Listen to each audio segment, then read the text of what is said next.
বাংলাদেশ ও ভারতে বহিষ্কৃত ইসকন নেতা চিন্ময় কৃষ্ণ দাসের গ্রেপ্তার ইস্যুতে নানা উত্তেজনা দেখা দিয়েছে। ভারতের বিজেপি নেতা বিধায়ক শুভেন্দু অধিকারী পেট্রোপোল সীমান্তে অবরোধের হুমকি দিয়ে যাচ্ছেন।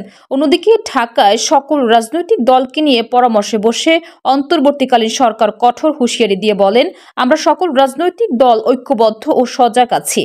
আপনাদের কোনো অপপ্রচার বা ষড়যন্ত্র কাজে আসবে না। এরই প্রেক্ষিতে মার্কিন পররাষ্ট্র দপ্তরে ভারত বাংলাদেশ সম্পর্কে প্রশ্ন উঠলে মুখপাত্র বেদান্ত প্যাটেল মার্কিন প্রশাসন নিরপেক্ষ রয়েছেন বলে জানা যায়। তবে মৌলিক অধিকার এবং ধর্মীয় স্বাধীনতার বিষয়ে মার্কিন প্রশাসন সব সরকারের সাথে কাজ করে বলে তিনি ইঙ্গিত দেন।